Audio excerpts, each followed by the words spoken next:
Welcome to Let's Be Real 100%, where we are 100% real about life. We know that life happens and we are here to talk about it. And when I say we, I'm talking about it's all God and little old me. Join us as we jump into our topic today.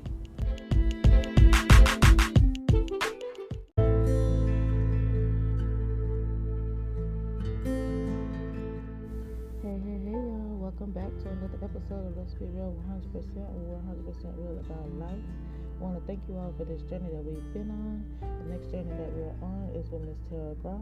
I hope that you enjoyed the conversation and we'll come back and talk to you soon.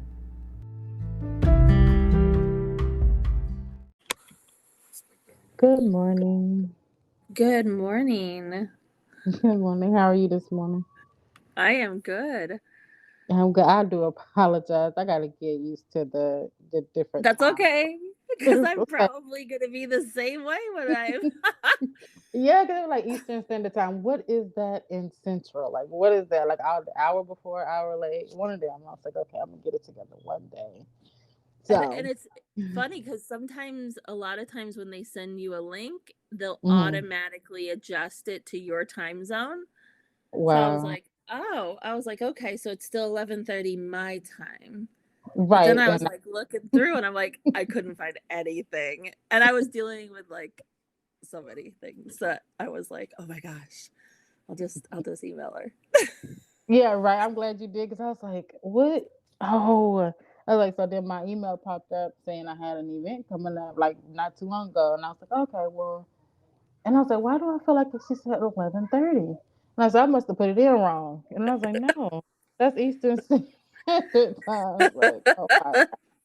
I said, you got to get this together. You really do. Like, planning on meeting new friends, you got to go across the world and get their time right. So we made it though. That's all I can say. We made it. Yes. We Yes. made it. We made it. Well, welcome to an episode of Let's Be Real. This podcast is usually just based on conversation about overcoming things in life and letting people know that they're not alone, learning how to build each other up as well. So, just wanted to welcome you. Um, I usually start. Um, I usually start the conversation off with the icebreaker. So Okay. my icebreaker for you is if you could travel anywhere in the world, where would it be? Ooh, so many places. I have I know, like right? a top five. Let me see. Let me pick one. Um, I would say Africa has been somewhere, is on one of my top five. Okay, why would you say Africa? I have always wanted to explore some of the culture of Africa, Hmm. and I've always wanted to go on a safari um, and just be able to experience, some of the, I would say, not. I love going out into like more of the rural areas. Hmm. So not so much the town and the cities, but more the rural huts and the communities. And um, Right. I would love to like learn some of their dances and some of their That sounds culture. that sounds like fun. That sounds like fun. Hmm. I mean, Yeah. I watch Animal Planet all the time, so I look. I mean, it's not always a safari, but I just realized I know most of those animals are in Africa. So it's like to see those up front and in your face, it will be like surreal for me. Like I know I It seen you would. on like lions and hyenas and all these other people. Like what? Like you are real. Yeah, it's not just TV. And recently, my mom's cousin is on a safari, and his photos that he has on Facebook, I'm like, oh, I so want to Wow. go there. I'm Right. like, it's becoming real. I'm like, one of these days, I will have that full experience, just like they're experiencing right now. Yeah, it's Um, crazy because I said I wanted to travel before I leave this earth or whatever. I want to be able to experience what was made in the beginning so that I don't want to miss out on anything. And yes. that 2024, I know I might not go out the country in 2024, But in 2024, my plan is to travel more, going outside of my area that I'm in, and basically, my comfort zones. Mm-hmm. I've never been on a plane, but I plan on Ooh. getting them. I Well, plan you on will getting. have to try the plane because it is so much fun. Oh, I've heard many different stories about the plane. Especially with the ear popping and the acceleration and all those things, all those mixed emotions. I'm like, I don't know yet. I want to be my feet on the ground if something was to ever happen. So it's a lot of in my mind. But I'm like, yeah, some places you just can't drive.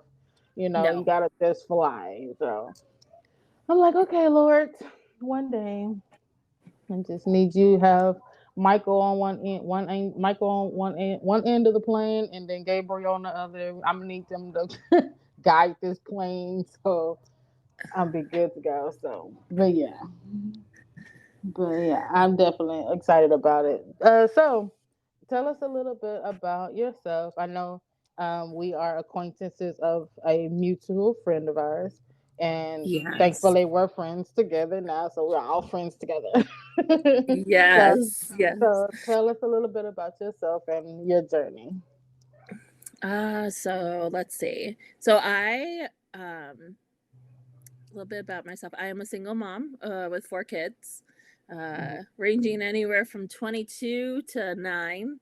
Um, so it's always a fun moment, and I always have to tell myself which age group I'm talking to at the moment. Right, I'm with you. I'm all with you. I Yeah. have to be like, wait, he's 22. Never mind. I'm not talking to my 9-year-old. Right. Uh, um, but it is fun. We moved to Pennsylvania. I will say about 2 years after my divorce, Mhm.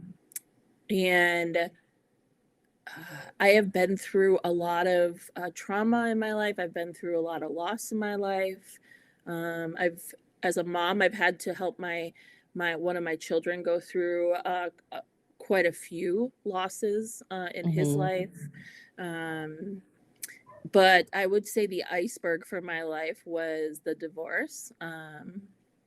And I had experienced other traumas, but that moment was the tipping point for me. And I was at a place where I was very lost. I will say Mhm. in the first 6 months, I was like immobilized. I felt like the atomic bomb just hit my entire life that we had created Wow. together. And my daughter, who's 9, was Mm. super young. She was around a year old, so it there was a lot happening. Um, and I just remember being completely uh, in a place uh, where I was just. Oh wait, let's see, wait. She wasn't a year. She was. Let's see, do my math. 4. So she was super young. She was going Right. into. They were all in school, but it was just a moment where like everything around me came crashing down. It was unexpected. We Right. had been married. We thought we were happily married. We owned a business with 3 gyms. I had Oh my own wow. practice as a nutrition coach, and he was a personal trainer. And I also had a nonprofit that was active, where we Mhm. help children and families uh, learn to eat healthy and learn to be active in the community and active in their lives. And so for me, it was like a high point that just came crashing. Right. um, and so I will say the first 2 months, I lost 100 pounds. It was the best. People would be like, what weight loss program are you on? And I'm like, you don't want it. Right. You You don't definitely want the don't want problem. it. It's not one that you want to partake in. Right. It was and I would not leave bed unless the children were home. I would just sleep all day long. And I would So buy like, food and have it like, ready when they got home. And I would put oh, this fake smile on, and I would be oh like wow. totally looking like, everything's put together. And then when they would leave, it was like A a whole nother switch went story. off, and I was in Right. bed and I was super depressed. And at one point, I was even suicidal, where I was just like, why am I even trying this? Uh, I'm an overachiever. And so at that Hmm. moment, I felt like everything was out of my control. Right. Um, Looking back, though, like I recognize at that moment, God had to do it that way Hmm. because I physically would have never let go of that marriage. And why would you say? Um, I would have fought tooth and nail, and I would have figured out a way to fix it, because at that point in my life I was a fixer. Right. I fixed everybody's lives, and so for me, I recognize how God knew me best and Right. knew that the only way for me to leave that relationship was for it to happen out of my control. Um, So when you and it, say it happened out of your control, like leading up to the divorce, like you said, y'all had plenty of businesses, kids were good, product grades are good, good kids, everything is like mhm, it's not perfect, of course, no marriage is perfect, but it no. was something that you could, manage and you work together. Everything was communication was good, finances was good, everything was good. So like what in that split second of a moment, everything was going good. Like what happened to where divorce even came up in the conversation? If you don't mind So talking. no. So at that point, like I said, we owned businesses in the Hmm. community. We lived in a small community in upstate New York. Um, and we had connected. We were very, very well connected with other people in the community and other families. And we had one family that we worked really well together with, and they Hmm. owned businesses as well. And so we kind of did this like, you help me, I'll help you. And we would get together 3 times a week, and we would have dinner together, and their 5 kids and our 4 kids would all play together, and they were the same Right. ages. And it just seemed like this perfect, um, you know, awesome connection that we all had. And at that point, I knew God, but I didn't really know God. Right. I grew up knowing God, but like Your own personal my life relationship. was not really living in alignment with God. Right. Um, and the moment that I found out, I was ready to take kids to an orientation, and he came up to my car and he's like, I want a divorce, and I'm leaving you for someone you know. Hold on, wait, whoa, hold on. You just like you can't just speed through a conversation like. Ah! Wait a minute. Okay, so hold on. Wait, give me a minute to process this one. Um, okay, so he said he comes to your car, right? And it's like, oh, hey, by the way, I want a divorce and I'm leaving you for someone you know. He did. It was like a hot, cold situation where, like, out of the blue, boom, this question comes up. And I looked at him, and he was comical. He'd have a weird sense of humor. And so I was just like, you're joking. Haha, so funny. Um, because our marriage was great, right? Like, I mean, we had Right, our flaws. Later on, I recognized that there were a lot more flaws that I didn't realize and that I need work myself. right, Um, but it was from the outside, everybody thought we had this great marriage. Everybody thought we were in love, and right. and thought that this was this wonderful. We used to go grocery shopping together like every weekend, and we would do everything together, and we would take vacations, and everybody from the outside thought it was great. At Right. home, we thought about basic stuff. Um, but a lot of it I recognized later in life was core issues, moral issues that we would fight about. Um, And and when you say moral conversations, like what would you base that off of? Like, what do you consider a moral core? so moral core could be like our beliefs, on Mm, how to raise children, our beliefs on what is right and wrong mhm, in life. Um, you know, I grew up being taught that you marry somebody, and as long as they're a believer, then you're equally mhm, yoked. And mm, I recognized real quick when I started to pull myself together after the divorce that mhm. that statement is only scratches the surface, Right, and there's right, so much more to that, um, and that there's, especially in the United States, there's so many denominations, right. and not every denomination believes the same way. Exactly. Um, and so the concept of I'm a believer could Mhm. be completely different from one denomination to the next. Right. And the morals of how they're brought up and how they are raised are completely different as well. And so Wow. a lot of our arguments later on in life, I just recognized were stemmed from those aspects. And then he stepped away from God for a while. And, I thought I had held on to God in our family by a thread. Mhm. But I recognized that it was not God, it was just me trying to fix the situation. Um, So how did you get to the point when you figured out it was you instead of God? Like you were working too hard, you stressed out all the time. It wasn't like a easy fix the way you thought it should have been.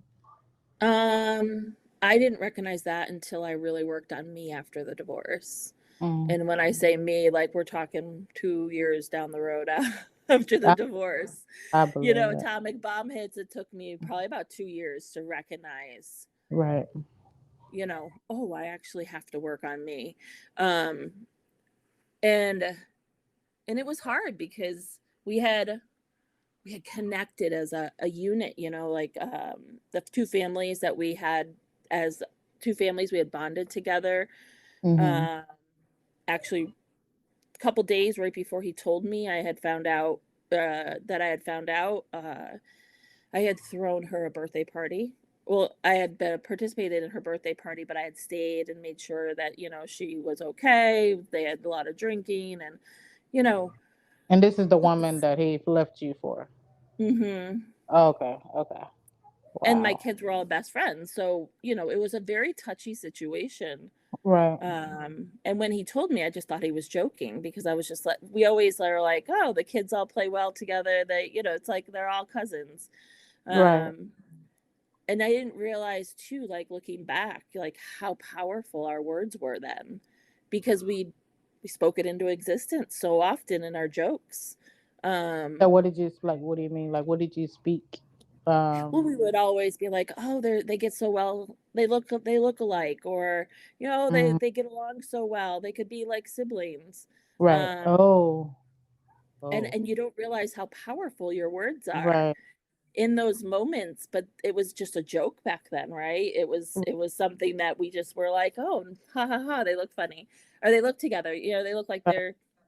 They they can be look alike, related. and Right. they could be related, and you don't realize how powerful those words are even in that moment. And when he told me it was real, I was stunned. When he told Wow. me that he really wanted this and that he didn't want anything to do with me, like I was stunned. And he continued to like just like really try to make it real. And he was like, I'd never loved you. We went into the ultimate negative, and we had been married almost 10 years at that point. And Mhm. I was like, what do you mean you never loved me? We've been married Right. 10 years. Uh, Right. and he just got more and more angry. And I remember driving away and I was crying, and I look back at that moment and I'm like, God totally protected me because I couldn't see Yeah. through my I was about to say, tears. where did you go? Like, how I did you just make it? drove and I'm like, God, you must have had the wheel that day because like I Yeah. couldn't see with beyond my tears, Right. like there was no ability to see. Right. Um and I remember coming back home, and I remember him pulling me into the bedroom so the kids Mhm. wouldn't hear. And Right. he was just like, the kids can't know, nobody can know until we figure all this out. I And mean, at what's to that figure out? moment, Like, you done made the decision. Like, what do you mean, what's to figure out? well, and this was where like I started to feel even further alone, right? Right, Because all of a sudden I'm like, wait, you dropped this bomb and now I can't talk to anybody? I'm right. like, who knows? And the only person that knew was her husband. Oh, And so wait, hold on. for Wait. I'm sorry. I'm trying to process the story. I'm really trying to process it it's because I mean, okay. okay, it's okay. Just It's okay. okay. So it's It's the a lot to couple. process. It is because now I'm thinking, okay, y'all are, friends with couples. Y'all are getting together 3 times a week. Getting along, fellowshipping, and all this other stuff. And in the back end, this woman is married, This and woman's married. they're wow. And they have Okay. 5 kids together. Um, that were all best friends with my kids. So it Right. was I'm a thinking in my very mind. I guess I'm thinking it was a single woman and then two other couples. I guess that's where my mind went. I don't know. I'm a little yeah, slow, but I'm that's trying to okay. process. It's Okay. hard because it was like so intertwined, and I just remember being like, "This is a mess." Right. So Like, how long was this infidelity going on, like behind the scenes? Did he ever say something? uh, it, he had told me it had only been going on for a couple months. Later on in our divorce process, Mm-hmm. because we own 3 gyms. One of them was a very, I would say, old school mom and pop type gym. Mm-hmm. And I just remember one of the gentlemen who was a regular pulled me aside and he's like, Tara, it's so good that you're getting divorced. He's like, your husband's been cheating on you for years. Not you. Um, yeah. And so at that moment I recognized, I was like, God, you really saved me from a lot of Yeah. heartache and Yeah. grief when the kids would have been out of the house. Right. Um, but it was tough. I would say the first 6 months was really rough. My kids would go back and forth to school. I'd put this fake smile on because, I wasn't able to talk to anyone other than her husband, which thank goodness he was a chef because he just made amazing meals and we would just watch movies and bawl our eyes out talking about the situation. Oh wow. Wow. And at Now, least I how had did that go? somebody. How did wait a minute. So how did that go? Like, your friends still with the husband? Like, I guess, We woo. were all Okay, friends. And right, and you the were, only but it's like people we both could talk to was each other. And it was like, that's okay, well, at crazy, least you're a good chef and I have a good meal to go to. right? uh, But it's like, okay, my husband is with your wife. Your wife was with my husband, and now we're like, how does mhm. this even work? Like, So wow. every day he would leave. Every day he would leave. He'd leave to go to work. And Hmm. his because he was a personal trainer in and out of people's homes, the Right, hours were crazy. And right, so he would leave at 5 a.m. and he would text me and say, "Well, I'm not coming home until late. I'm with her." Um, and so I would be like, "Oh my gosh," I'd have this meal on the table and I'd have to tell my right, children, "I'm sorry, dad's not coming home tonight." Um, and after a couple weeks, my kids were like, "Mom, where is dad? Like, what right. is he doing? Why is he out so late at night?" And I remember it was like a month or two in, I was like, Andrew, to, Right. you have to at some point address this Right. issue because the kids are really questioning. Right. Um, and I just remember him being like, no, we're gonna figure this out. We can't do it until their kids know because they go to school. And I'm like, I understand. I'm like, but the kids are asking. So either you need to come home at dinner time, because I said I'm not lying anymore. Right. And this continued a little longer. And we did. I mean, I told him, before we tell kids, we're gonna do counseling. We had never done Mm, counseling in our entire marriage. And I said, well, we're gonna mm. try this. If this does not work, then by all means. Um, we And did that was your counsel point of for fixing. That was your point of trying to fix it. Trying to go correct. to. And God was like, watch this. You're not gonna be able to fix it. Oh, wow. Because we went to counseling. I just remember him getting really mad And at one point he just stormed out and was like, I'm done with this. He's like, and he looked at the counselor and he was like, you're always on her side. You're never on my side. Right. I'm out of here. And I looked at the counselor after he left and she just was like, you're dealing with a very difficult narcissist. And I'm like, okay, so what does that mean? Lay it out for me. Right. Give me the Uh, definition of all of that. explain to me the like manual on how to deal with Yes. that. Right. Right. And she just kind of looked at me and she's like, it's going to be a very difficult road for you. And I'm like, okay, well, that's not what I want to hear. I want to hear like an answer. Right. No, for real. And I just remember being like, okay, at that moment, I remember being like, okay, God, you're all I have. Like, Right. I have nothing left, God. Like, we have these businesses on the rocks at this point because he's Mhm. not paying attention to stuff. I have Right. my practice, but I really can't go see people because my brain is not in a Right. physical, healthy state to help Right. people at the moment. Right. Um, and the nonprofit I had to put on hold. And I just remember I took music and I just started running. And I Mhm. remember running turned into running 1 to 2 miles a day to running 15 miles a day while the Oh, kids were at school. And I uh-huh. would just hit the road and I would listen to music and I would just run Wow.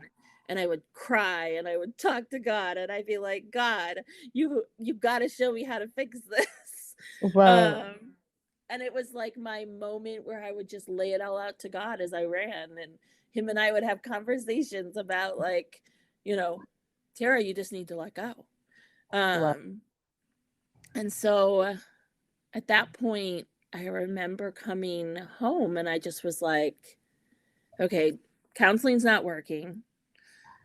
You're not home all the time. You're constantly with this woman. I'm like, we just have to have a meeting. So one day while kids were at school, I invited her and my husband at the time at the house to have a meeting. I thought, well, maybe an intervention will work. Mm. And Was her husband there at the intervention or no? he didn't want to show up. So he wasn't available or didn't want to show up. So he did not show up for that meeting. Wow. And it blew up in my face. It definitely blew up in my face. I remember at the end it was like, well, Tara, how can we still become friends? And I'm sorry. I'm like, this is not working. What part of this Yeah. do we not understand? Yeah, some Um, screws are missing because you said how can we still be friends after you are you know, yeah. And fellowshipping they with my husband. and they wanted to make sure I stayed in the house because we were close to them, and they wanted this community feel that we had before to stay intact. Wow. Um, and I just was like, that can't happen. I'm like, I'm asking how we're going to break this Right. atomic bomb to our children who it's gonna shatter their lives. It's Right. gonna shatter their comfort zone. It's gonna shatter their safety net. Like, how do we plan to do that? And I just remember leaving that meeting and not getting answers. Wow. And so I went back to God and was like, okay, God, like, nothing's working. And I just remember God being like, when you're done Right. trying to fix it, let me know. Basically, in a nutshell. Right. Pretty much. um, stop trying to fix the problem and just let go. And so I finally, I was like, okay, I gotta let this go. How do I let this go? Right. Um, and in the process, it's interesting because God knows us best, right? He knows Yeah. like Right. how we function. And it got to the point where like he was always out and he was not not coming home. Right. And and my, our marriage was great behind closed doors. He was verbally abusive. I didn't want to recognize it at the time, but he was Right. verbally abusive. And um it came to a moment where he got real angry because I wanted him to stay. And I was telling him, no, if you're not going to tell kids, Right. then you need to stay in this house so it looks like we're still married. Wow. And I remember being in the hallway and I remember him raising his fist ready to hit me. And I was like, okay, that's it. I'm done. Right. Um, this is it. This is the final straw. I'm not going to try to fix it anymore. And God knew it had to get to a point where I had to be like, okay, I'm done. Hands off. Right. Um, and I said, fine, you leave out that door. I'm telling the kids tonight. Your choice. And that night he left. So I ended up Mm. telling my children and helping and consoling them through the process, and they were broken. Right. Um, it was a very difficult process, uh, but God knew I had to let go, and the more I let go, the more God stepped in. And I recognized I couldn't touch this at all. Right. Um, and things got crazier. I will not say that things got any easier. Uh, the process I went through to get divorced was about a 2 to 3 year process. Oh wow. Um, we had to go through all 3 courts to get finally a decree of divorce. And in the So process, why was it 3 courts though? Like it was something. I mean, I know it's probably finances and splitting up everything and all of that. Is that what the uh, 3 courts meant? so the first time we thought we could, I told them, fine, we'll try to do this, on our own, and we'll just do it, and we'll submit it to family court. Mhm. And at that point, we got through the paperwork, but when we got to the signature part, he fought. And I Wow. said, okay, that's where we're going. So we went to court number 2. And at that point, God was telling me to move. Right. And so I kept moving. I moved like 30 minutes away, and God just was like, no, move. And I was in and out of the abuse shelter at that time, trying to deal with the verbal abuse. And Right. um, I will say the books of text that I would get, and the CPS at my door, making sure I have food in the fridge. And Oh wow. um, I had to reinvent myself in this process. So I ended up working at a ski resort, um and it was a whirlwind at that Right. time.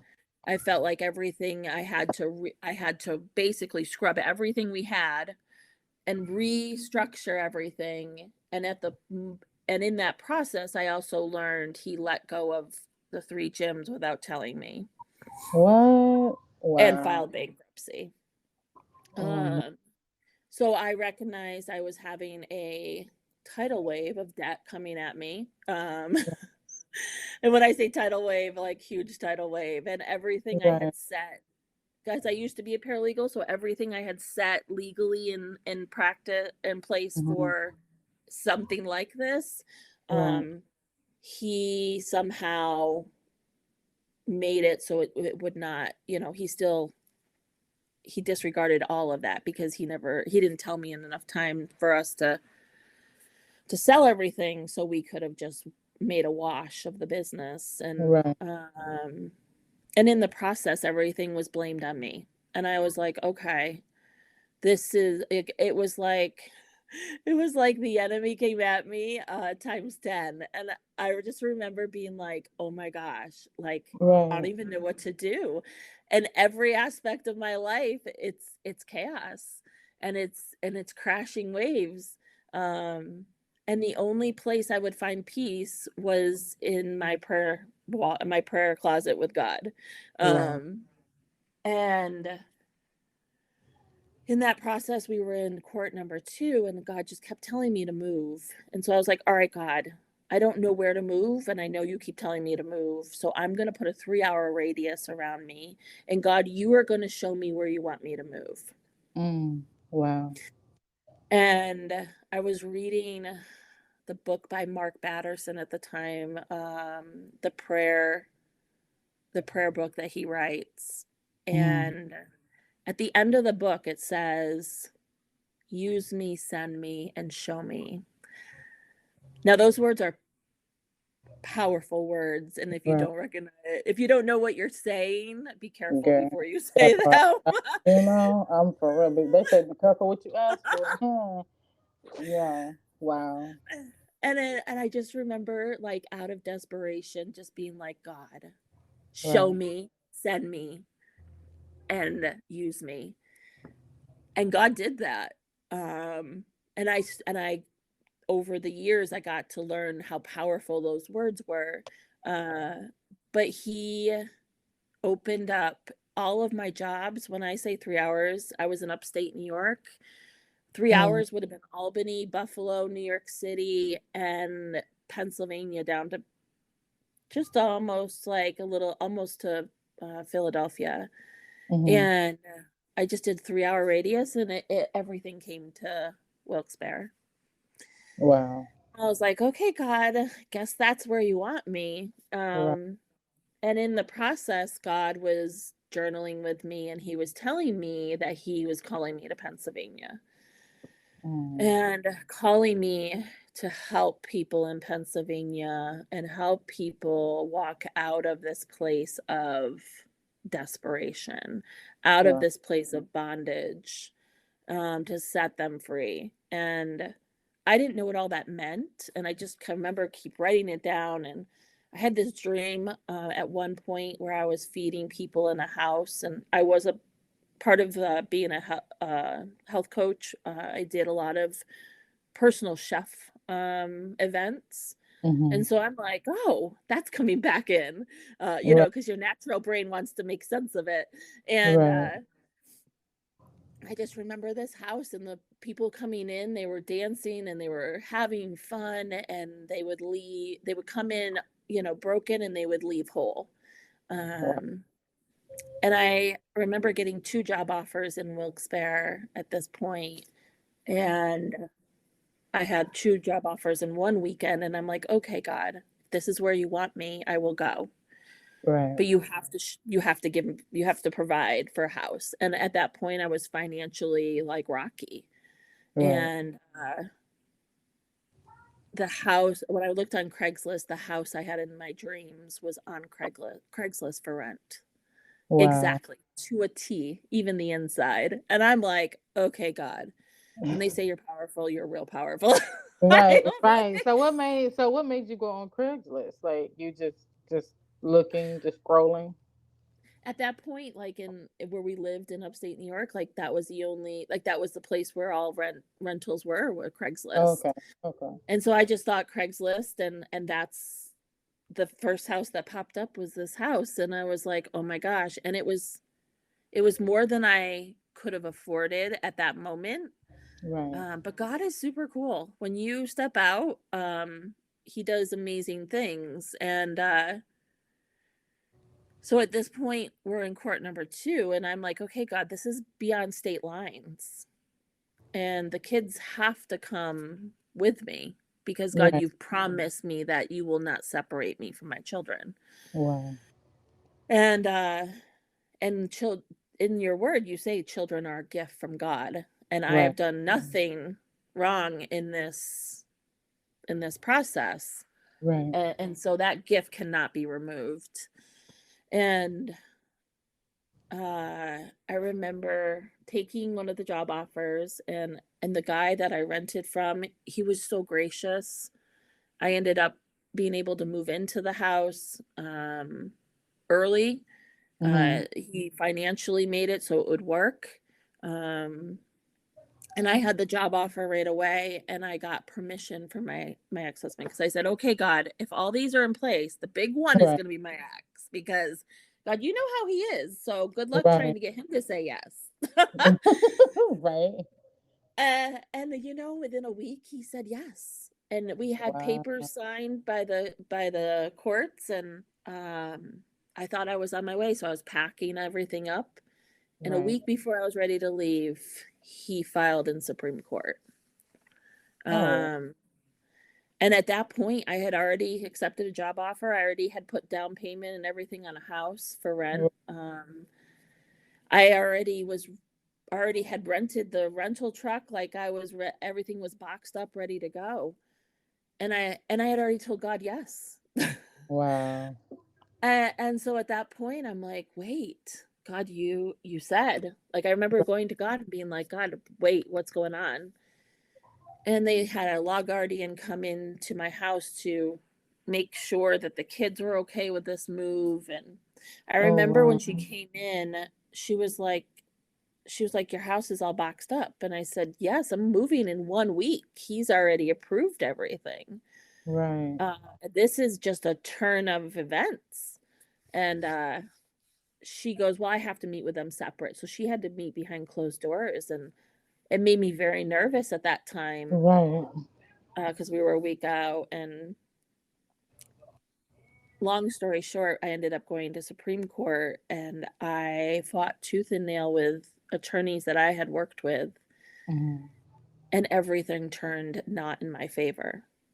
Oh wow. So I still moved, but my children could not move with me. And when I say devastation, I, I hit another level of devastation. right. And I could only see them for 1 weekend a month. Wow. And my children were young at that point. Right. And even when we were married, I was home all the time with my children and during the day. And then in the evening, I would go see clients. So, or if they were in school, I would go see clients. So my kids always saw me home with them. Right. Uh, so this was like a huge change. And in that year process, I was in Pennsylvania and I was broken even further. And that's Wow. when I met Kashina. And I just remember being really like broken with God and really raw. Right. And I couldn't figure out why everything was going not in my favor. And the law guardian said I had a condemned house, even though the It was house was like not that. condemned. Right. It was just packed. Like And there were all these lies. And I was like, God, I felt like David at one moment. And I was like, God, what is going on? There's all these lies that are not true. And I right. feel like I am being persecuted for something I'm Right. not doing wrong. Right. And in the meantime, my children were being abused. My daughter was getting smacked across the face for not Oh. speaking, and my Oh. children, she would cling to my leg and Oh scream my. for bloody murder when she would have to go with her dad. Oh my goodness. And as a mom, that's Mm-hmm. excruciating I pain. believe it. Uh, I'm trying to get out the spirit. I'm trying to be like, all right, this is a story that she has overcome. If I see it my is a kids, story I've overcome. oh, I'm just saying, because you know how you be in the moment and you start to think like, man, what would I have done in that situation? I'm seeing my kids getting smacked. Ooh, Lord only knows. He knows who to put in certain situations. Because, baby, I don't know if I would have Yeah. made it. I And don't there's know. so many times, like my oldest was from a previous relationship. I Hmm. had him when I was young. And so, but during my marriage, he was accepted as his child, and he was 3 when he met him, and so he called him dad. Right. But when we got divorced, he refused to see him and he Wow. cut all ties with him. So my oldest was very devastated, Right. very felt a lot of rejection. So I was dealing a lot with my oldest. And when we moved, my oldest came with me. And that's when not only did my kids get, taken, and the courts were like, we want to give them to you, but you're not making money that we can count because you're working in sales and it's commission. Right. And so I'm like, okay. My son at that point, my oldest son, lost uh 4 friends Mm. and 3 to car accident at that point and 1 to suicide. Oh wow. Wow. And so he's dealing with grief at the same time. And at that point, I'm like, this is overwhelming, God. Right. It is. I can only This is like drowning. I'm drowning. Where's the life right. jacket? Right. Like you And told my me. You told me. Mhm. My Yeah. journal was like my lifesaver. Like that was my connection with God. When I would pick up the Hmm. pen, all I can say is God, God still does it. When I pick up the pen, God speaks. Right. Um, and I just remember being like, okay, God, something has to shift. And Yeah. that journal was my lifesaver because I would highly recommend that anybody that goes through challenges, trauma, You're loss, anything, that you right. journal all the time because I Right. would sit and go back and would say, God, you promised this. Right. God, you promised this. I'm holding on with white knuckles. I'm Wow. holding on. And I would cry and I'd be like, God, you see me. I am just going to hold on. I don't know what else to Mhm. hold on to other than this. Right. Right. And, at that point, everything was final and I was going to have to pay my ex child support, which was very interesting. Right. Right. Uh, and I just remember it was maybe 7 months in, we got the court order. And um, I was working, and at that point, I had gotten laid off from my job, and I was trying to find another job. Right. And about 4 months later, I was still struggling, and I was working this odds and end job as a life insurance agent, and I dropped Mhm. that one. And so now we're a year out, and I'm without a job. And he calls me up and says, I can't afford the kids. You have to take them.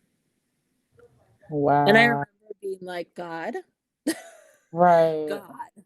Right. I was financially stable when I got here. Right. I still have this mountain of debt from the divorce, but I Right. financially could pay my bills, God. And Right. now you want to bring them when I have no money. Right. Um, and I just remember him saying, they need you more than you need them. Wow. And so I was like, okay, God, I'm going to trust you. Right. Um, your word says you're my provider, so I'm going to Right. trust you. And one thing God promised me is that when my children and I walk through the Red Sea, we will see what we've experienced no more. Wow. Wow. And I just remember being like, okay, God, I'm going to trust you. And he ended up rescinding the Supreme Court order, which, by the way, we had to spend more money. So I had to spend three court cases of money. Right. And so at this point, I'm like, God, I am so financially in debt. I've never been in debt in my life. My credit score is in the dumps. Like, God, this is overwhelming. Right. And that they were moving with me. And I just remember they were so broken and they were so distraught and they were so guarded. Um, and when they came in the house, they were just so excited to be here and to be, you know, here with me. Right. But anything that had happened to them, that was just like this wall that they Wow. would just put up because they didn't want to hurt anything more. Right. Um, and I just remember I would sit with them and draw. That's all Wow. we would do was draw. And through our art projects, I would just ask them more questions. And through our art projects, I would learn more and more of what they had been through and what they were going through. Wow. And we would just have conversations over drawing and coloring. And we bonded through that. Like Wow. we really bonded, and I started to see significant changes in their demeanor and their Right. personality. And I was able to give them coping skills of how to deal with what they were going through when they would go up there. Right. And when he relinquished them, he was like, I want nothing other than 1 week in a month. And he's like, Wow. I want nothing financially. I don't want to pay for anything. And I just remember being like, okay, God, like, what am I supposed to do with that? Right. Because, God, like, I'm single mom. And I remember God saying, don't ask for Okay. anything, just sign and walk. Mm. And in the natural, it seems really crazy. You would think so. But in the process, I have watched God come through in so many ways. I have watched God bring in a church family Mhm. and a mentor and watch my life be transformed. I watched God work on me. I Right. watched my relationship with God strengthen and everything that I thought I knew of God be like restructured and reformed. And Wow. um I watched God like pay my bills when I would be I the every job I've had in Pennsylvania has been a struggle. Either the jobs would close or be restructure or God would say leave. Um, and I'm in my 8th job now Ain't since I moved to Pennsylvania, and I'm just like, God, this has been a journey. it has. Um, but every time I was unemployed, like God would pay all my bills. Checks would come in the mail from people I didn't even know. Wow. Um, Groceries would show up on my door. Um, People would come and be like, God just told me that you needed this. Clothes. I've had God has given me like key individuals who have just dropped off furniture and things that I needed in that moment. Um, and I remember early on when my kids came, I was going to a church and working at this church, and another pastor called me, and she goes, "Tara, you have a ministry for women, right?" And I'm like, Mm. "I don't. Am I supposed to?" Right. Like, what did you hear something I didn't hear? Like, what happened? And I just remember being like, "Okay, God." Um, and I was not in a place financially where I was fully secure. Uh, but I remember her saying this girl is young. She's only like 18, I think she was, Hmm. 18 or 19, and she had a 5-month-old and she had been sleeping on people's porches. And it was winter Mm. time. And she was like, I have nowhere else for her to go. And I just remember being like, God, really? I'm renting. Right. Do you Right. remember the like little clause in the rental clause that says no, you can't have people? Right. And I remember God saying, shut up, just Oh. take her Mm. in. And I'm like, okay, fine, I'll be Right. quiet. Um, and I took this woman in. She was from the Dominican Republic. And I remember when I went to go pick her up, we got in the car and she looked at me and she goes, you a white girl. Oh. Wow. I was like, that's the first time someone's ever called me a white girl. Right. And I was like, yes, I am white. Well, what does that mean? Like that something is supposed to mean something. And she's like, I can't believe a white girl's helping me. And I'm like, okay, well, this Wow. white girl is helping you and you're going to love Right. it. Right. Right. And I will say she was such a blessing. It was a tough, there were some tough like moments where we Right. had to wrestle with some things, but she was a blessing. She would cook food that were like amazing. Um, I ended up getting her into a job and getting her a place to stay. And so God showed me that even in my lowest moments Right. financially, when I was not in a place where I thought I could help somebody else, I still could. Wow. Um, and so God has showed me so many times that like I don't have to have my life all together. And Mm. in this like, ta-da, I figured it all out moment, Right. to be able to help other people. And in the process, God has he's done so much. And today I work with women in recovery. I have a Wow. caseload. I help women um, work through their challenges in recovery. And I'm almost finished with my counseling degree. I'll be finishing in Okay. May. Okay. And, and that's even an amazing God moment because, like, this college called me out of the blue and they did not stop for an entire year telling me that I needed to come and apply to this Christian college. And Now, how did they find you? Like, how did the oh, connection even happen? I think the only thing that makes sense is that I was online searching for degrees. Oh, okay. Okay. Um, And so they must have gotten my information, but this woman relentlessly called me every month. And I Wow. was like, man, this woman's persistent. Right. Right. uh and I was like, okay. After a while, I was like, all right, God, this must be a thing. I must really should be going for counseling. You know, at that point, I had a paralegal degree. I was working in administration type fields. But God was like, no, counseling. Wow. And it's just been such a blessing because I've watched how God has showed me that that's my calling. Wow. My calling is to help other women who have been through loss. And I will say, in the process, when my kids came finally, Right. my oldest lost his best friend to suicide. Wow. And when Wow. I say loss, he's still working through it, but I will say the first year was rocky. Right.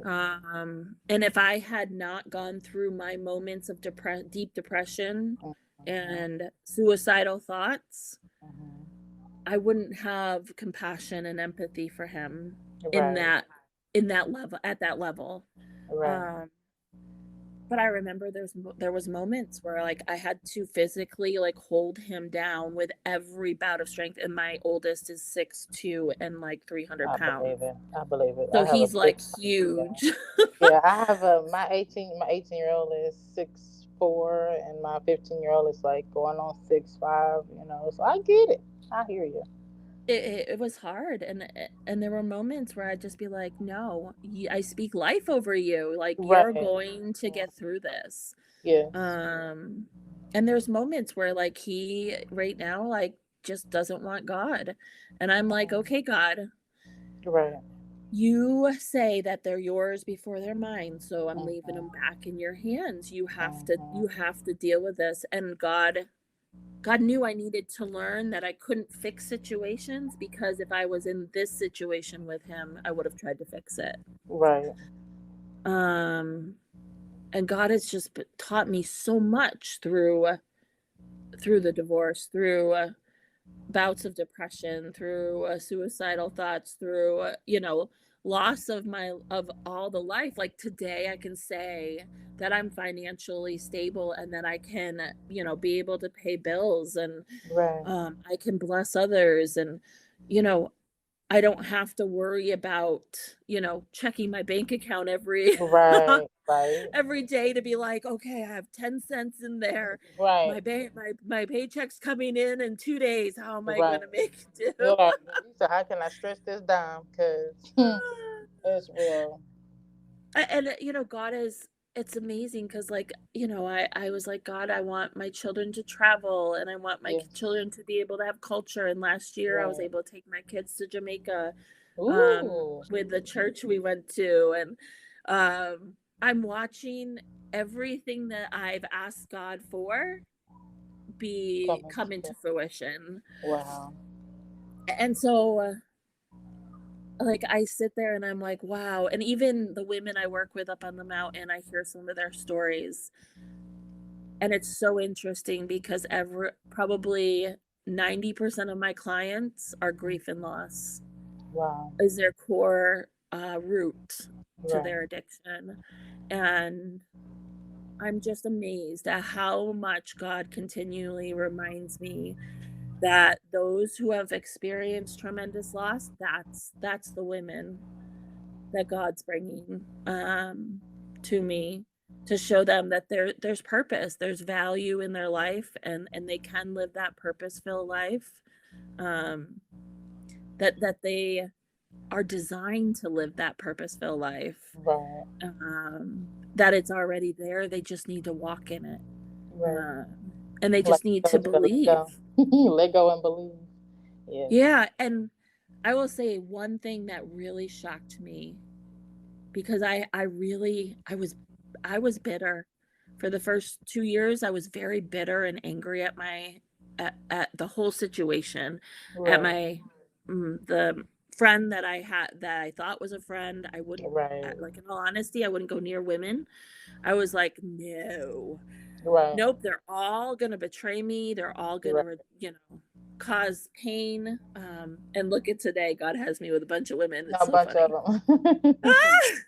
Like God, I feel um, like God has a sense of humor. He really does. I did, he you know. People does. don't realize that he's not one of those ones that's sitting up there, you know, in a rocking chair waiting to beat on somebody. No, I feel like he got a a real good He sense of humor. So, he does, and I will say, like even I remember there was one moment, and I have to drive like almost 3 hours to pick up my kids once a month.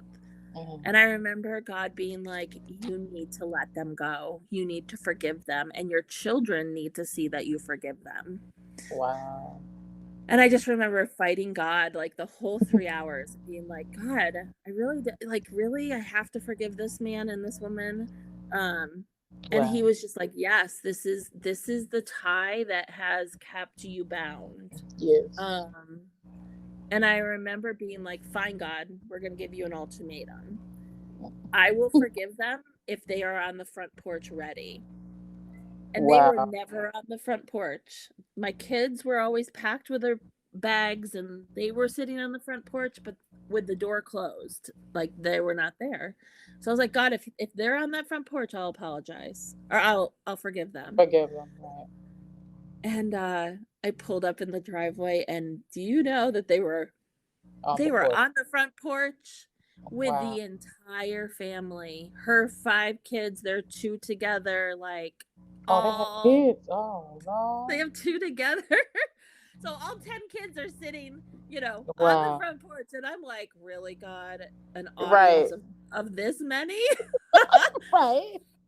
I just remember like walking out of my car, shaking like a leaf and being like, "Okay, God, I'm doing this. I'm doing it scared." Right. Um and I remember walking up to both of them and just being like, I need you both to know that I forgive you both for everything that you did. And I remember them looking at me with like deer with headlights. Right. Like confused. And Like what? mhm. And they didn't say anything. And I was like, okay, you're not going to say anything. I'm turning right back around and I'm getting in my car. Mm-hmm. Check. God, I did it. I Right. did it. I'm done. And it was a journey after that, because there was of course some tests to see if I really did forgive him and her. Right. Um but that moment was so beautiful. Wow. And about a year and a half later, if I had not forgiven him, he called crying, and he never called me. And I was like, the kids were here, and I'm like, why is he calling me? Right. Um, and he called me crying, and he's like, Tara, are the kids there? I need to tell them that you know his wife at that time has cancer. Oh no. And at that point, he asked Jacob, my son, one of my son, and to pray. Wow. And do you know that moment of prayer that we could pray for her Mm-hmm. was an opportunity God provided. Wow. And it wouldn't have been there if I had not forgiven. Right. Right. Right. And today she's cancer free. Um, Amen. and I just thank God that there's there's those moments where you need to forgive, and it's not for yourself, it's for so many other people. Yes. Um, Yes. And that's I what I will had say to that like that's it's not for you, it's for other people. That's like a hard it was a hard that was a hard pill for me to even swallow when God was like, you know, you have to forgive because it's not just for you. It's not for you, it's for other people and other just for and it's like, what does that even mean? Like I'm the one dealing with this, like, it was like that was a battle for me, but now I'm literally like in the process of, accepting, that forgiveness is really powerful and it's needed, more than what Yeah, we know for sure. So, it is. It's a connection, and even when I did forgive, like the the realization of how attached I was to them hmm came when I recognized that those books of text no longer took place. wow, Those stopped. right, Those calls from CPS to check my refrigerator and check my cupboards to make sure I wow, had food stopped. wow, all my financial struggles Mm-hmm. stopped. Wow. And meanwhile, he's financially at times struggling, right? Like I Right. recognize it's a flow, right? When we don't forgive, Yes. we attach ourselves, and every problem they face, we Right. face. Yes. Yes. Yes. And it's so needed not only for us but for them. And Right. so many times every correction God is giving them, I was Mm-hmm. getting. Wow. And I recognized how I was in the middle getting struck by God's correction to him. And it wasn't even for me. It was for Right. him. Wow. And in the meantime, I'm like, where is this coming from? What did I do?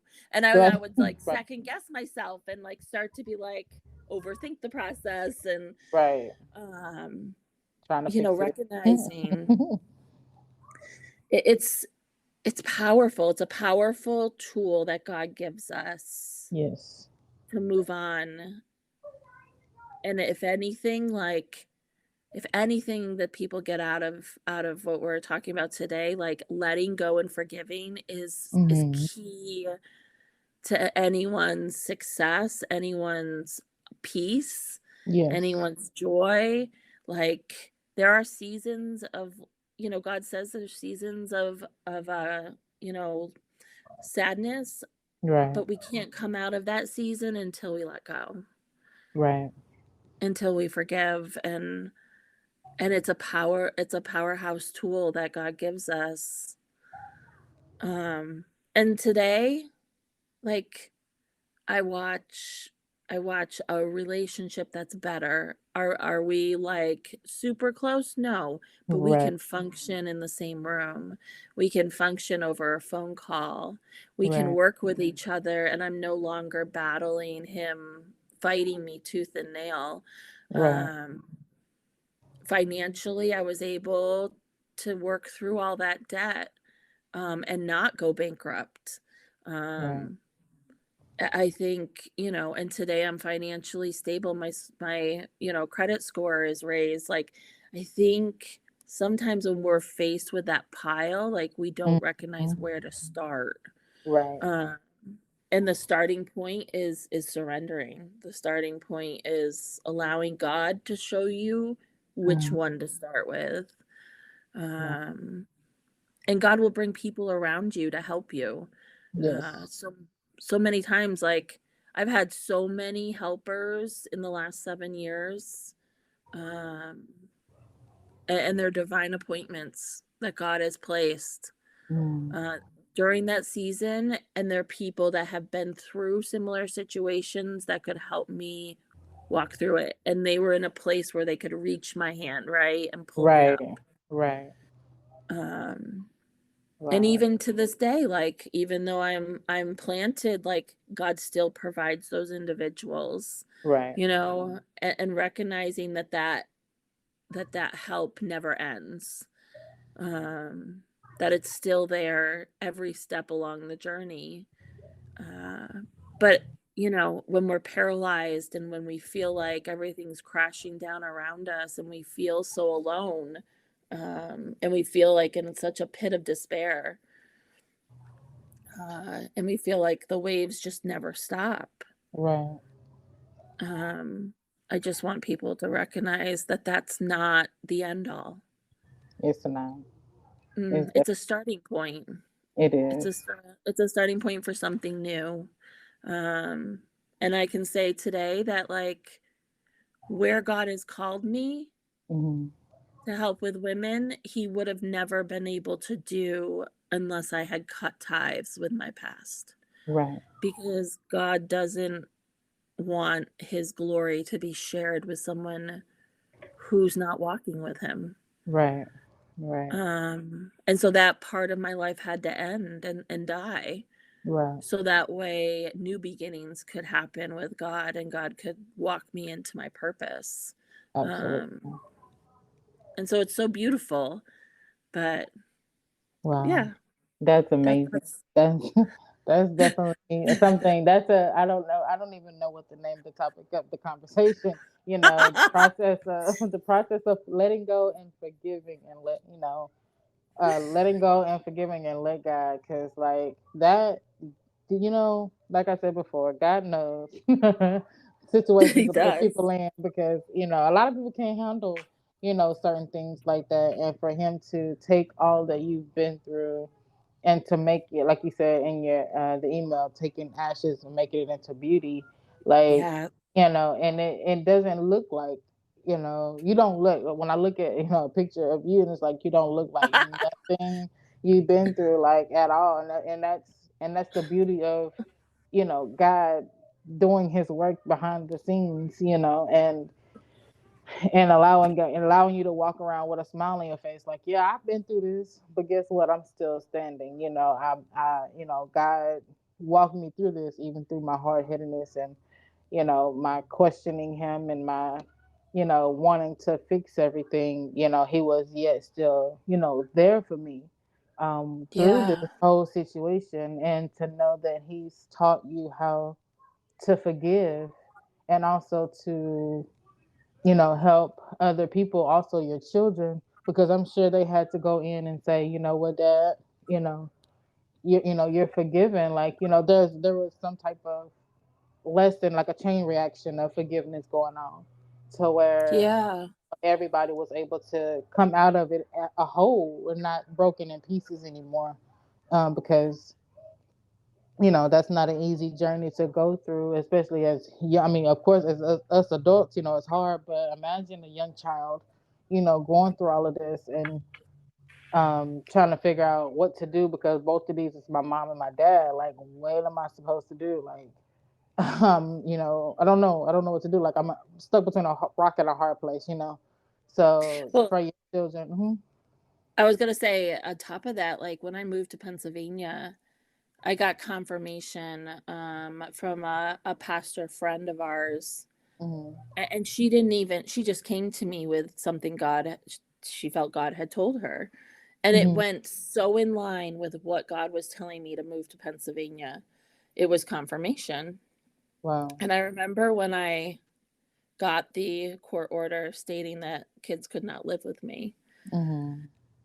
I remember her going, maybe I heard God wrong. And this comes from somebody who's, right, pastor's wife, like, Wow. and I remember her saying, maybe you just need to come home. Maybe I heard God wrong. And I remember I remember telling her, no, I know where I'm supposed to be, and I know that this is what I'm supposed to be doing. And I remember shortly after, my mom, who's a believer, would call me and say, you're not a good parent. You need to come home. Oh, wow. Um, your kids need you. Right. You need to just forget what you think you heard God say, and just come home. And Wow. when I say everybody attacks you, That sounds like a Job moment. yeah, like Job, like, in all honesty, God would have me in Job, and he'd just be like, just trust me. Wow. Um, but I remember being like, God, man, every time you think you battle one of those wonderful Satan demons that come your Right. way, Yeah. you think that one was tough. Another one comes that's even Right. stronger. Right. And um and they know to pick the people that are closest to you. Right. Um I can't tell you how many times the enemy would use my son, my oldest son, and be like, "Are you sure, Mom? I don't even want to be moving. We just need to go back." Right. Um and I just remember being like, "Wow. The enemy really knows what sore points to hit." Right. Right. And when you get a word, hold to that word. Yes. Like, God's promises are not false. Like, they Right. will come to pass, but Yes. a day in God's world is not a day in our world. Like, it's Right. totally different. It is. And we have to recognize that. And it's interesting that you say that I don't look like I've been through, I'm on the mountain so many times, the women are like, you haven't been through anything, I'm sure. Right. And I'm always like, oh, if only you knew my entire story, because that's like, Right. even the divorce is like the breaking point, but there was so much more trauma I've been through before that. And Wow. uh and I'm just like, if only you knew. Uh and I do a lot of art therapy with the women on the mountain, Mm-hmm. and Mm-hmm. we do an exercise where we work on masks. And Mm. one aspect that I encourage people is to take the mask down. Yes. We live in a world where not everyone's going to hurt you. Right. Uh, and taking that mask down allows you to receive help. Right. Uh, I can't tell you how many times I was in that survivor mode because I Mm-hmm. was, the victim, and I was, regardless of anything, I was going to figure out a way to fix it, right? I Right. was going to figure out a Right. way to be able to accomplish it and thrive. And you just become in this place of self-sufficiency, Mm-hmm. which is not healthy. And I began to learn through scripture that self-sufficiency is pride. It is. Um, Right. and I was like, oh, yuck. I'm in Right. pride for Yeah. so long. I'm like perfectionism and self-sufficiency. I'm like, okay, Right. God, I totally need to like be more humble. And I thought I was humble. Yeah. uh, Right. and I learned so much about myself, even because so often we hear the word pride, but we think of like this puffed up individual Right. who's very arrogant. Right. But it could be just that single mom who's like trying to be superwoman, Right. um, or trying to, or that mom who's trying to be a helicopter mom, right? Like it's that self sufficiency of like, I can go around and I can fix everything and I can figure out a solution. Right. And it's so prideful. Wow. And if I had remained in that place, the blessings I see today, I would never seen. Wow. Uh, and I feel like that's an area that like, I want people to recognize that on the outside we might look all put together, Mm-hmm. but that doesn't mean that the scars aren't still there. Right. Even though they're not visible, even though they're not, something you can see, especially with verbal abuse. You can't Right. see those scars, but they go deeper than physical scars because I've They had the really. physical, Right. and physical scars disappear quick. Right. Emotional scars, not so much, Right. right? Right. And I feel like people who have been there, who try to hide those scars, like don't hide them. Right. Like we need to know where the scars are at, so that way someone can come alongside you who wants to be there as an encourager Right. and can help walk you through that journey. God exposes those Mm-hmm. areas for a reason, but you need a helper because God always sends them out in twos. He does not send them out by themselves. Right. Right. So you can't do life on your own. And I always tell people God gives you 2 feet and 2 eyes and 2 hands for a Right. reason. Yes. Therefore, we have to be able to have somebody else help us through life. We can't do it on our own. Right. Because I Um, know I've learned. I know when I was, I guess, young. Well, I'm gonna say younger, but not too long ago. Before my grandmother passed, she would tell me all the time, you need to stop, suppressing. You need to stop, holding all these things in because one way or another, mm, it's gonna explode, and you're gonna be that one yes, person that say one thing and they didn't mean no harm by it, but they're gonna feel the wrath of everyone yes, that has hurt you and traumatized you, and like you yes, have to learn how to start talking about these things. And it does matter who you talk to. Find you a that one that you can just be raw with and let it all out, because it's such a weight when you hold all those things in, and even the traumas that you go through in life, as a young person and as an older one, as you grow up, mm-hmm, those things it gets heavier and heavier and heavier because every day something's going to be added to your life, so yes. yeah, so it's really good, like you said, it's good to have, let go and find those ones that allow that person that God sends your way to help you and guide you, and allow those, even if it's brick by brick, stick by stick, however your Yeah. house is built, have them, help you acknowledge that, okay, I do need help, you know, and you're willing to go through that process. It's not easy, I'm sure, because you're gonna it's like taking a band-aid off a fresh wound, like, man, ouch, Yeah. and you're gonna cry, you're gonna snot, you're gonna scream, you're gonna holler, you may cuss, you may, ask God to help you, all these things, all these emotions.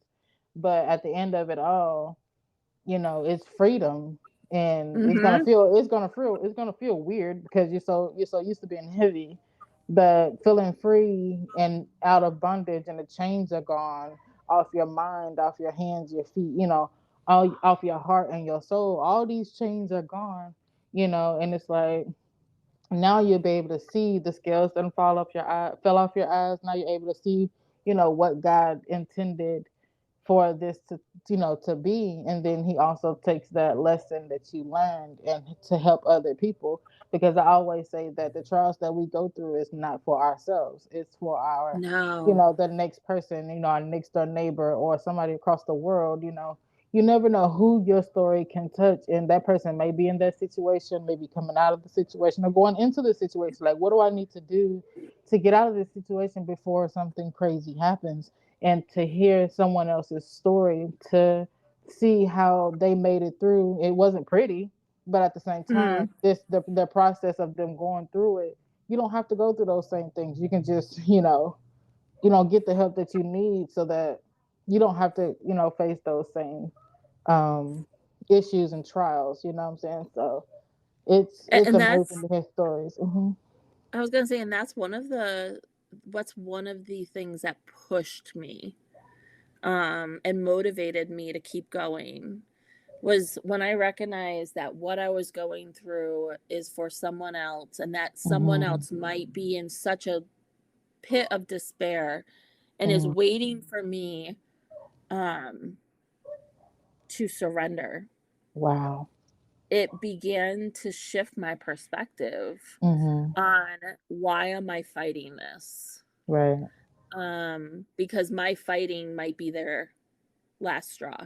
Right. And it might be too late if I That's continue to powerful. fight. Wow.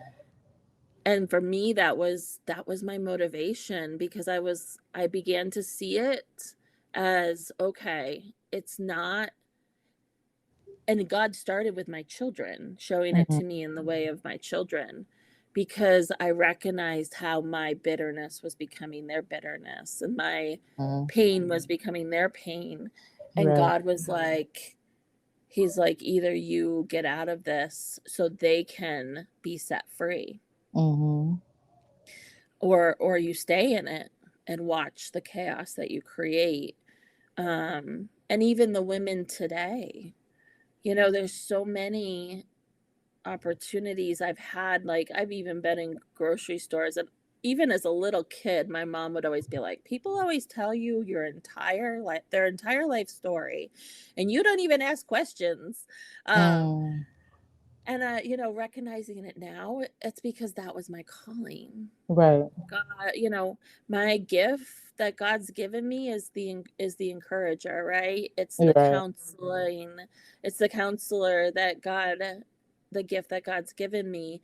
And even Mhm. from a young age, and even recently, like, I've had people in the vegetable aisle share their Mhm. entire life story about their son's death, and losing their son, and they're bawling their eyes out in the middle of the grocery store as people are Wow. walking by.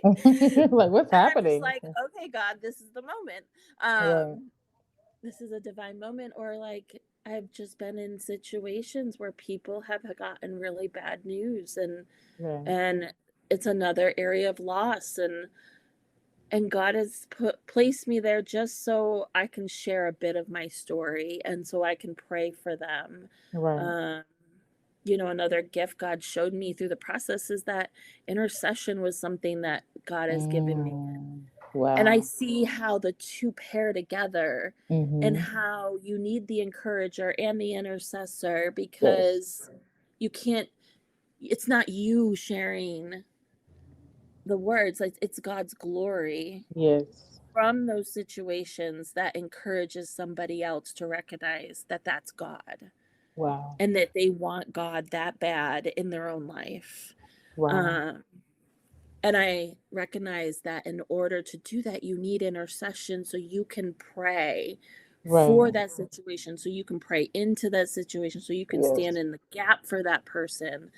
And how how much those just dance together.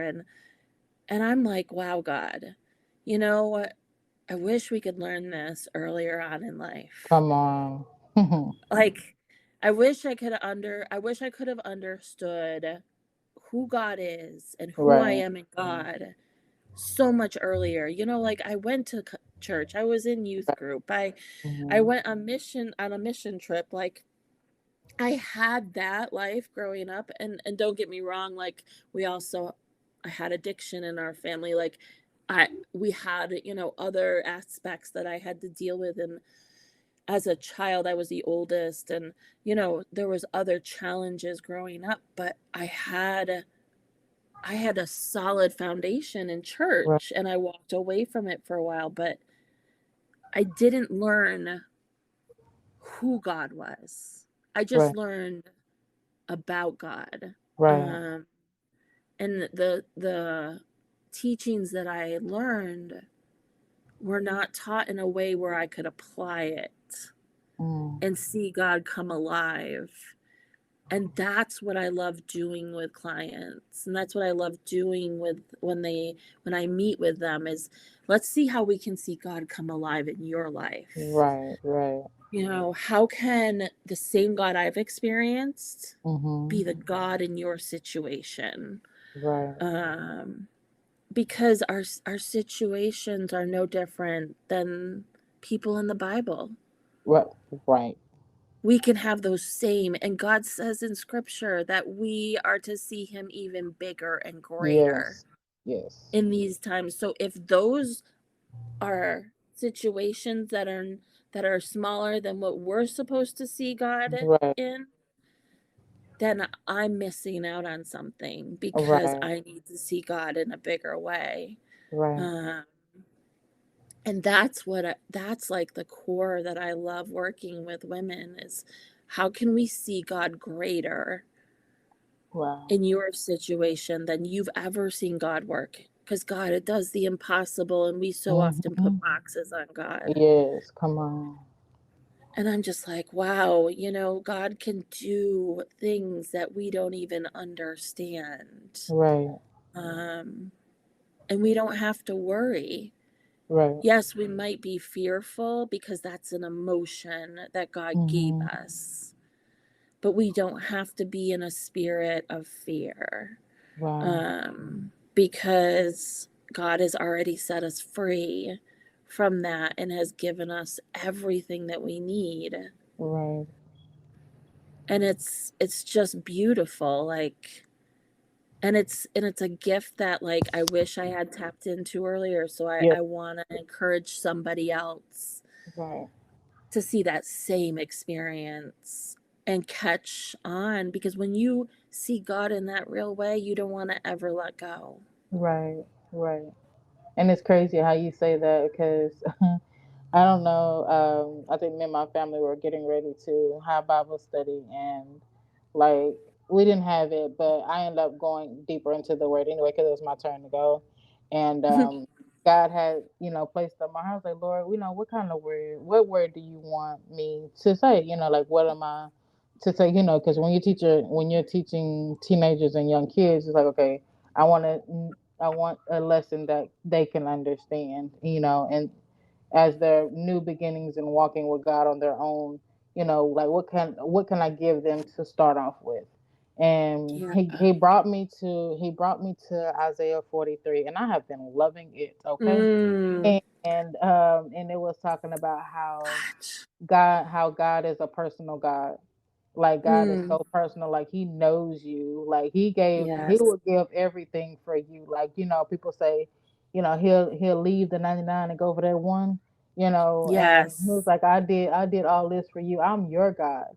I'm Mm. everything that you need. And it was like when I read it in the Message Bible, I was like, He was like when you're in the he was like when you're in the fire, I'm with you. When you think you're drowning, I'm with you. When you feel like, you're by yourself and you don't understand, I'm here, don't fear. Because I think somebody said me like it states 365 times or something like that where God in the Bible says don't fear.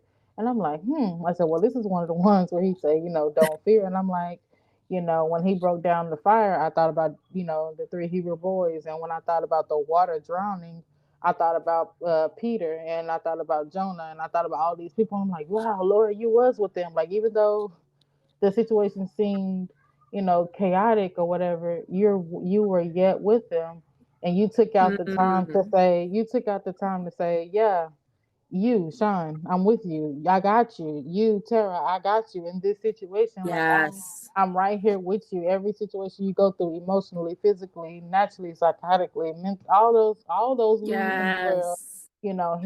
he stated that he was right there with you. And I'm like, God, like for real, like Mhm. like you said, I was raised up in church. Every part of my family is a minister, from evangelists, prophets, pastors, apostles. Everybody you could think of, I have that in my life. But for God to meet me personally, I was like, Yes. wow, God. I said it took me this long to understand that you are really personal for real. Like, oh my God. So, and that's what I've been trying to spread. Like, man, do y'all realize how personal God really is? Like, he's Yes. not, he's not this one that's gonna just come down and destroy the world, like, people keep saying, but he still has that grace and that love. And I feel like with you, hearing your story, and it's like God is using you as his heartbeat, you know, Mm, showing people how much God loves them, even in the situation they're in, and how he will yes. carry them and teach them and mold them in the situation to make them stronger, and to let them know that they're not alone. And he literally sent his heartbeat to them so that they can see, he is real, how real he really is. And I thank God that, you are, you know, able to walk into the things that you were meant to when you were younger. Um, and he's made that into he's made ways for you, opened doors for you, and brought you against amongst women, that are truly in need. Because women, they're emotional beings. We tend to make Yes. emotional we tend to make our emotions our like gods. Like we it's kind of hard because you're balancing so much. You're wearing so many hats, as a mom, as a Yes. coworker, as a leader, as a acquaintance, as a friend, as a sister, as a aunt.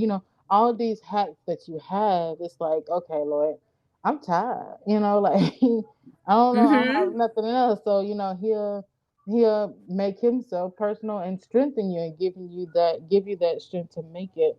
So for you to be that heartbeat in Philadelphia, and I'm sure somewhere in the world, as you travel, God is gonna expand that. And I pray that he truly expands your, understanding of how his heart really works. Um, Yeah. so that other people can see that. It is. It's just beautiful, and like, so often I hear people, and I also said it to God going through the process, was I was so worried to let go because I was so worried that I wouldn't receive everything I had worked so hard for. Right. Um, but I will say that God restores in ways that are Mm, beyond what right. you had before. Right. Like God gives you so much more. I can say that the house I'm in now in Honesdale, I'm renting as well, but I Right. saw it again in a dream. And I ended up renting this house. But every house God has given me, Hmm. right before our divorce, we were remodeling our house, and I just remember having like nice stuff. But God, I can tell you that like apartments I would look at, I was like, God, these are like scary looking. Right. Uh, Right. and the ones He would end up saving for me were remodeled. Wow. were gutted, remodeled, redone, like even recently, like the fridge broke, and my landlord he grew up in the Depression years, so like he's a Mm. saver.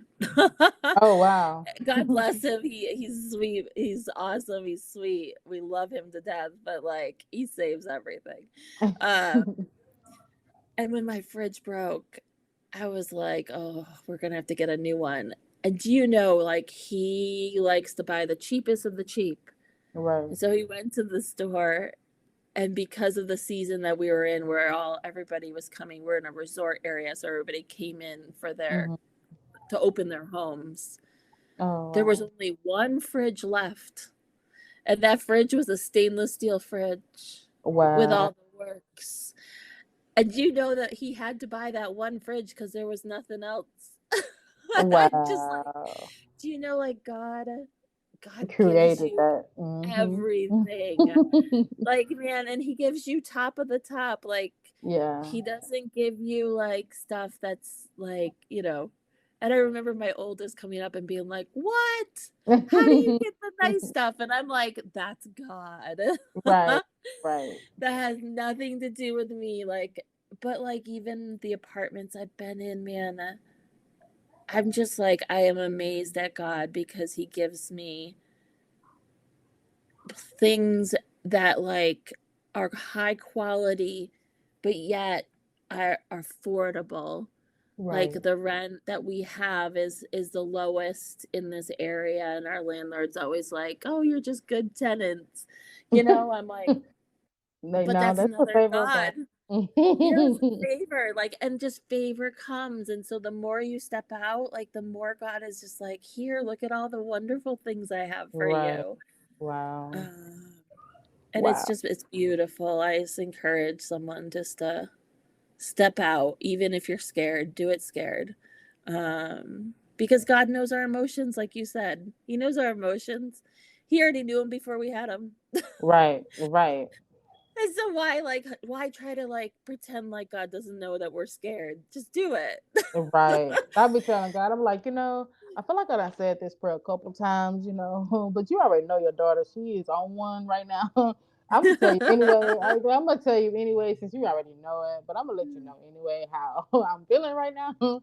And in that moment, he's like, "Okay, I got you. I got you. Hmm. Just stop. I got you." So, it is a beautiful thing to gain that more intimate relationship with God because it's so much deeper than just having a microphone on a stage. Having Yeah. all these accolades and degrees and all this other stuff. Like it's so much deeper than that. Like, I've heard the stories I've heard during this journey of this podcast. I'm like, you know what, Lord, you took the least of them. You taking man, like you taking the least of these and making these women and men so powerful in you, like oh my God, Hmm. like it truly has blown my mind, just seeing how God loves and how He moves and different people's lives, and it encourages me, and I'm sure it's encouraging a whole lot of other people. I had a person that literally binge listened to everything, like oh my Hmm. God, and it was like she comes up to me and she was like, "Girl, are you done? Like, what is happening? Like, where's the next one?" I was like, "I don't know." I'm letting God do His thing. I'm done trying to take control of everything, but it has definitely truly been amazing listening to um stories, and it's crazy because you literally started from the middle. You didn't start from the beginning, so I'm like, I'm a little confused. No. So I'm like, okay, in my mind I'm like, yeah, there's a part two somewhere in here. I'm gonna need to know like what's happening.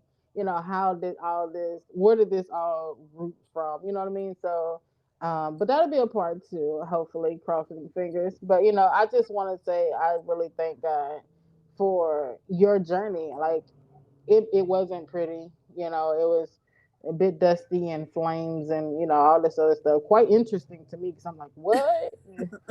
Yeah, honey child. If you see my face, I'm like, maybe I should have did a video so she could see my face. Like, wait, hold on.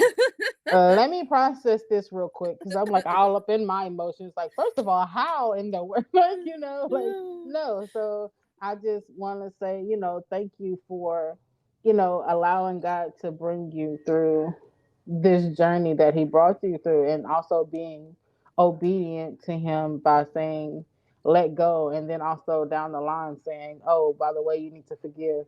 You know, um, Yeah. even when you didn't even know what to say, when you walk up to them, be like, you know what? I'm just gonna do.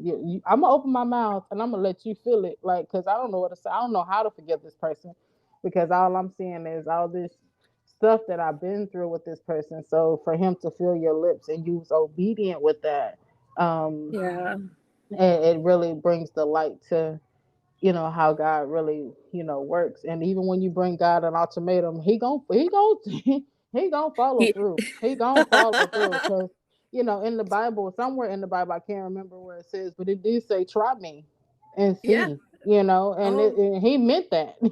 yeah. So he meant all of that. So I just want to say, thank you for that because it definitely um encouraged me. I haven't never went through a divorce, but thanking God, because I feel like this, of course, this story is going to help someone else. So, like, in that, what would be your what last encouraging words would you give to that woman, boy, or girl, or man, however, who's ever listening? What encouraging words would you give to them?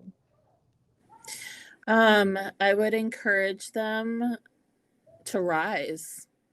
Mm, Don't remain defeated. Don't remain in a place where you feel like you're eating the ground.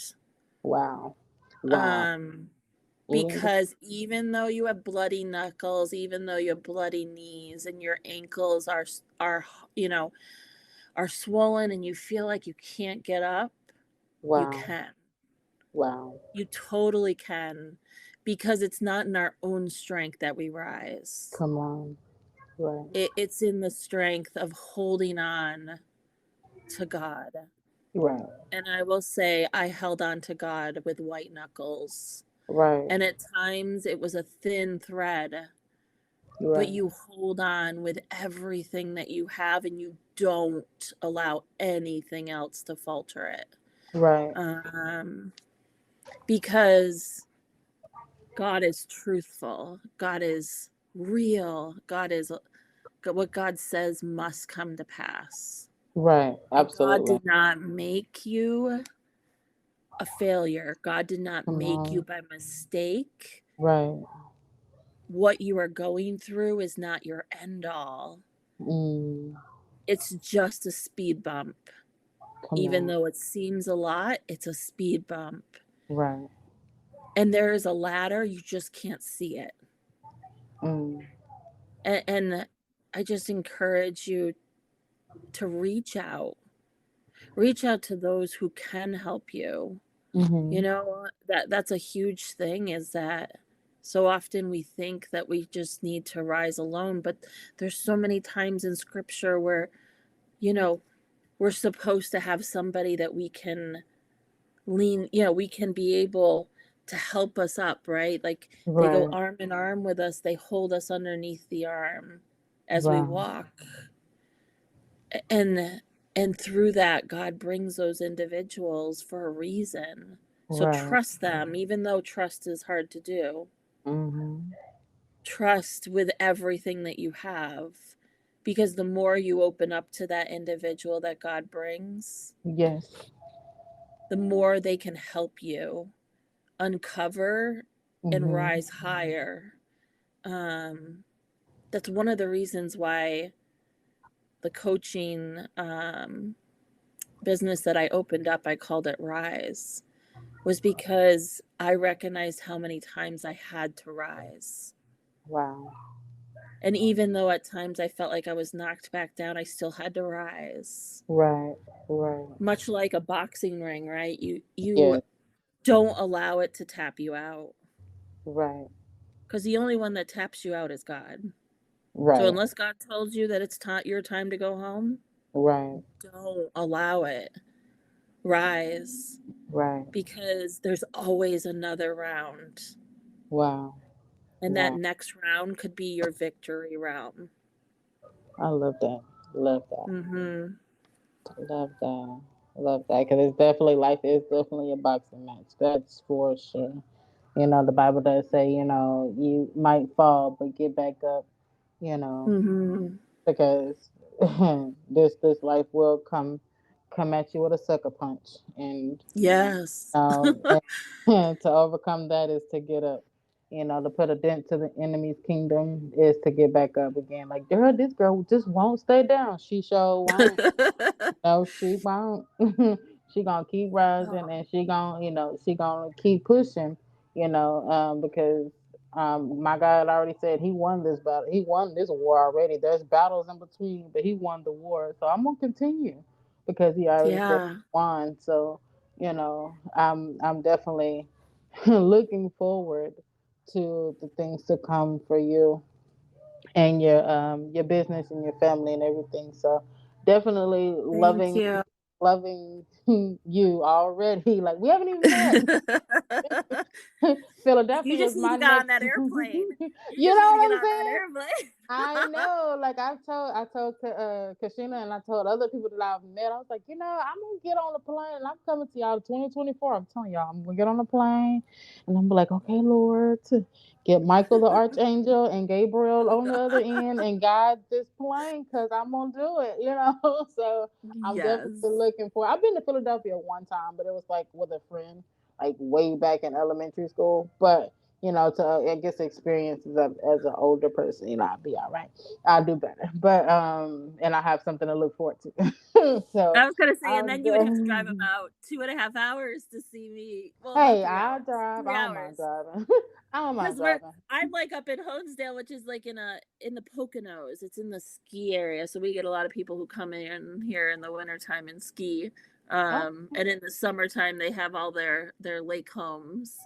okay. Um, that they come in. So we get a lot of New York City people that come in from the area and spend the summer here. There's a lot of summer camps for the kids and Oh yeah. Well, I'll be coming during the summer then, because I need these children to be doing something, something.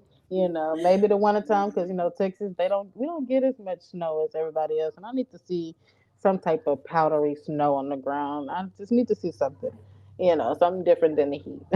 So yes. I'm definitely looking forward to literally traveling. Literally traveling to meet the new sisters and brothers that I have gained through this journey.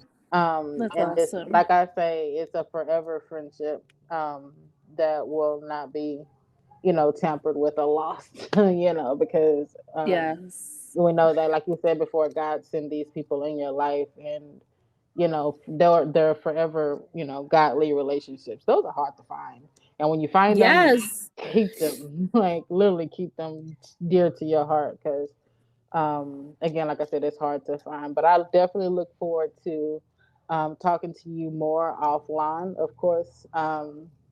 And of course, I'll give you more information once this episode has been posted. Look like we have reached Mm. 107 minutes and 30 seconds. But it's all good. I've had, I love the conversation. That's why I said it's not for me when I do my, conversations, I don't do it as interview based. I like to just sit back and chill and talk like we've known each other forever, because Yes. being in an interview, it's like being at a job. Like, it's so tense. It's like, okay, I need to answer this right. I need to do this right, or if I say this wrong, maybe I'm gonna offend this person or something like that. No, I just need you to be real and transparent, because that's what I feel like I like to be. I like to be real and transparent about real life. Because we are living a real life. This is not a fantasy. This is reality. So I love it. So that's how I like to keep things going. But again, like I said, as soon as I post it, I will definitely let you know. It'll probably be tomorrow that I Okay. post it, and then I'll let you know. Yeah, I'll send you the link to it. my next journey, if you would like to join, I'm growing up in the podcast life, to where I'm starting the videos now. I'm gonna still Okay. stay off. I'm gonna still stay offline, of course, with the podcast or whatever. But I'm gonna also add the videos to it. So if you would like to join via video, let me know. So I'm trying to Yes, I grow would up. love to. I'm trying to I grow up, and I. Mhm. I would say I would love to. You just tell me when. Oh yeah, girl. You know I got you. I got you because I want to be able to again reach the masses, and I believe, like I said, the the circle that I've gained, I believe that circle is going to bless so many people, as well, and Amen. it's going to grow, and God of course definitely going to get all the glory from it all. The devil, he Yes. got, I'll tell you, like I told somebody else, the devil got something coming, he just don't know it yet. So I just I'm just waiting. I just like, let's go, like let's get it. So Yes. yes, I love it. I love it. So definitely, like I said, I will contact you, like right after this, and then, again, I will do my processing and my editing and all that good old stuff, and Okay. then also schedule the videos really soon. So, Awesome. That sounds thank you great. so, thank you so much for coming to join me in the conversation, and I Thank definitely hope you. that you enjoy the rest of your evening. Yes, you too. Enjoy the rest of your weekend. I'm gonna do my best, honey. I got a lot of cleaning up to do. I'm back into motherhood after this. So it's all good though. It's gonna be definitely worth it. So I will definitely talk to you soon though. Okay, sounds great. Have a All right, good rest of Tiger. your day. All right, you too. Bye bye. Bye bye.